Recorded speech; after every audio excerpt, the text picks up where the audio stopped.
तो जो कहानी मैं आपको सुनाना चाह रहा हूँ एक रियल कहानी है, और मेरी सबसे बड़ी चिंता अपने बच्चों को लेकर, आपको लेकर वही रहती है। मैं जब भी कोई कहानी सुनाता हूँ, नाम, जगह, वो सब बदल देता हूँ ताकि किसी की प्राइवेसी पर हमला ना हो। सबकी राइट टू प्राइवेसी है ना। एक बच्चा था जिसको मैं जानता हूँ, बचपन से जानता हूँ,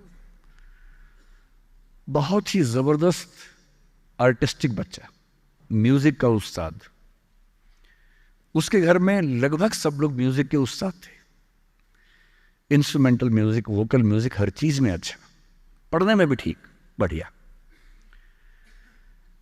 और जब हम स्कूल में थे, वो मेरी क्लास में तो नहीं था, थोड़ा सा अलग क्लास में था, पर स्कूल में बहुत पॉपुलर था, being into music. I was in debating, he was into music.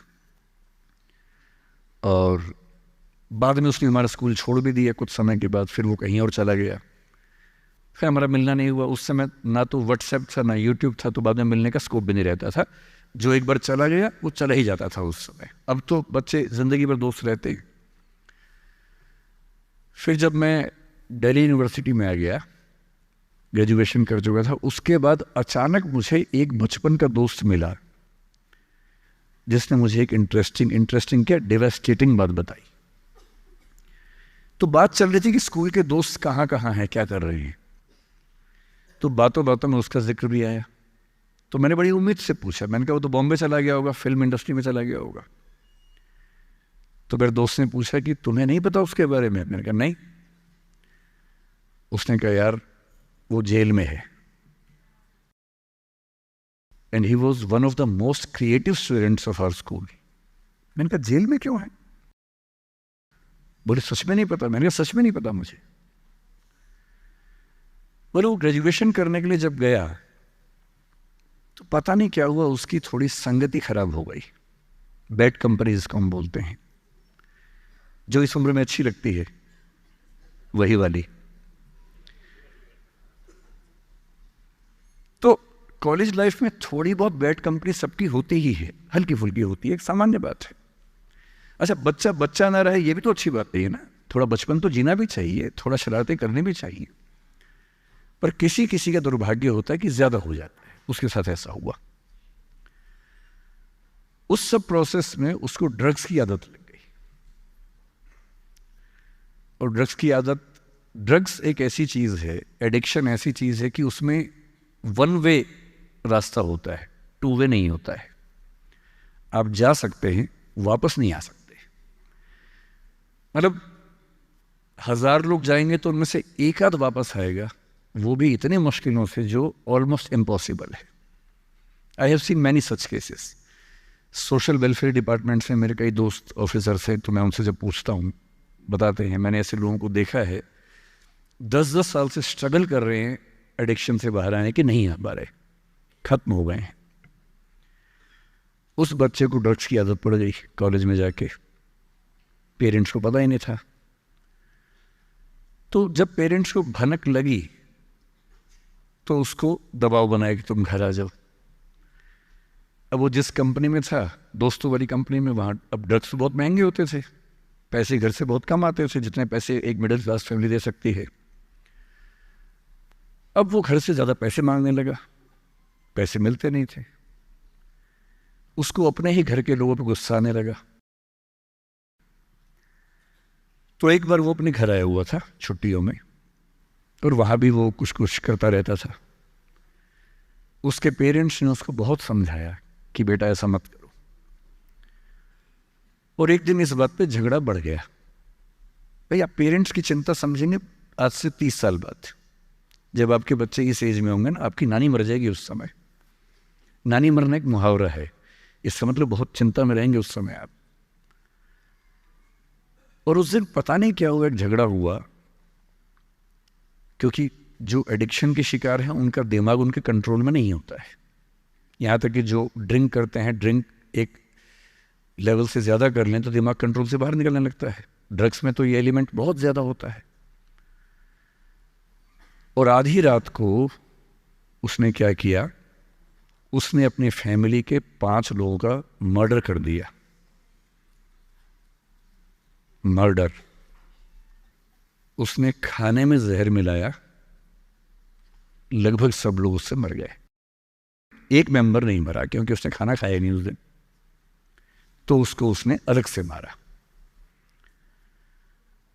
और ये बात है जब उसकी उम्र लगभग 17-18 साल की थी या 19 के आसपास रहा होगा।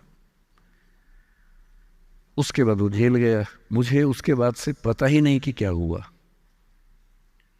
फांसी हुई या उम्र कैद हुई या क्या हुआ, ना तो मुझे पता है ना मैं इंटरेस्टेड हूँ जानने में। मैं उसका नाम हम सब जानता हूँ, एंड 1-2 क्लास स्कूल में ऐसी थी कि वो हम आसपास थे, जानते थे, पहचानते थे एक दूसरे को।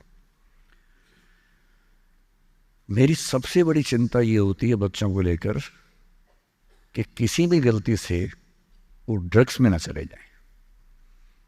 आप सबसे रिक्वेस्ट कर रहा हूँ हाथ जोड़ के, कुछ भी कर लेना, ये मत करना। बदमाशी करो, शरारत करो, थोड़ा इश्क विश्क होगा करो, कोई दिक्कत नहीं। किसी को चीट मत करना, ड्रग्स में मत जाना, क्योंकि इन रास्तों पे जाने के बाद वापसी का रास्ता नहीं है, पूरी जिंदगी खत्म हो जाती है।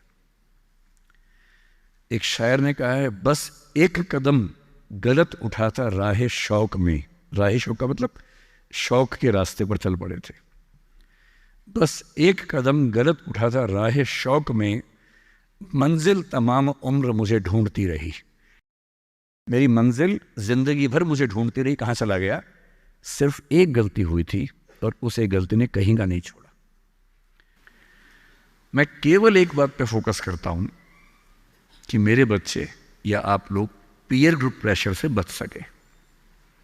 मैं खुद बचा था, अच्छे से बचा था, मेरे पेरेंट्स की भूमिका थी। मैं जिस हॉस्टल में रहा उस हॉस्टल में लगभग सब ड्रिंक करते थे कॉलेज के दिनों में, मैं नहीं करता था। मुझे कभी ज़रूरत ही नहीं लगी उस चीज़ की, तो नहीं लगी तो नहीं किया। अच्छी बात सिर्फ इतनी है, मैं ये नहीं कह रहा कि ड्रिंक करना अच्छी बात है कि बुरी बात है, वो तो इंडिविजुअल फैसला हर किसी का है, लेकिन मैच्योर होने के बाद, बचपन में नहीं। मैं सिर्फ ये कहना चाह रहा हूँ कि अगर 4 लोग मुझ पर दबाव डालें और मैं उनके दबाव में आ जाऊँ, ये ठीक नहीं।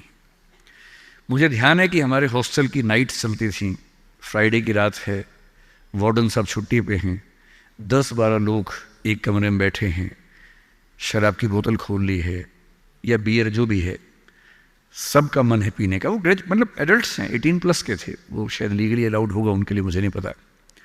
और जो लोग नहीं पीना चाहते उनको दबाव बना रहे हैं कि आ पी के दिखा, तू मर्द है तो पी के दिखा, बड़ा हो गया तो पी के दिखा। जब भी कोई ऐसा दबाव बनाए ना, इतना भी दबाव में नहीं आना है। जैसे कोई बोले बड़ा है तो पी के दिखा, आपको बोलना है मैं इसको पिए बिना ही बड़ा हूं। मर्द है तो पी के दिखा, मैं इसको पिए बिना ही मर्द रहता हूं। तुम इसको पी के मर्द बनते हो, हम ऐसे ही मर्द हैं भाई। दोस्त नहीं है क्या हमारा? तो क्या बोलना है? अगर तुम्हारी दोस्ती के लिए मुझे पीनी पड़ेगी शराब, तो मेरी दोस्ती के लिए तुम छोड़ क्यों नहीं सकते? अजीब बात है भाई। दोस्त, क्या मैं ही तुम्हारा दोस्त हूं? तुम मेरे दोस्त नहीं हो? तुम्हारी दोस्ती के लिए मैं ड्रग्स लेना शुरू कर दूं और मेरी दोस्ती के लिए तुम छोड़ नहीं सकते? अगर तुम छोड़ नहीं सकते तो मैं ले नहीं सकता। और दोस्ती अपनी जगह है, हमेशा ध्यान रखना। भूल के भी कभी कोई ऐसी डिमांड मत करना जो दोस्ती की हदों से ज़्यादा जाती हो। मैं साफ कह रहा हूं, मैं ड्रग्स के रास्ते पर नहीं जाऊंगा, ये काम मैं नहीं करूंगा। मुझसे दोस्ती रखनी है, इन शर्तों के साथ रखो। मैं किसी दबाव में ना आया हूं ना आऊंगा। इसको बोलते हैं असर्टिवनेस। अपनी शर्तों पे जीऊंगा, किसी के दबाव में नहीं जीऊंगा। जो गलत है गलत है, नहीं करना है तो नहीं करना है।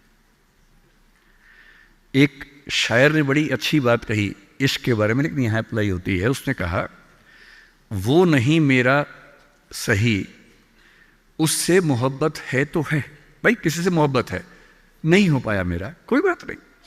वो नहीं मेरा मगर उससे मोहब्बत है तो है। अब ये रस्मों और रिवाजों से बगावत है तो है। अगर मैंने एक सही बात कह दी और वो रस्म रिवाज के खिलाफ है तो है, मैं क्यों डरूंगा? जो मुझे ठीक लगा, अपने ईमान के मुताबिक लगा, मैंने कहा तो मैं करूंगा। तो जो बात मुझे अपनी ओर से शुरुआत में कहनी थी मैंने आपसे कही है। और मेरा ख्याल है कि अगर आप सब बच्चों में से एक बच्चा भी मेरी बात सुन के गलत रास्ते पे जाने से रुक गया तो मेरा सिक्किम आना धन्य हो गया। मैं उसमें बहुत खुश हूँ, उससे ज़्यादा मुझे कोई ज़रूरत नहीं।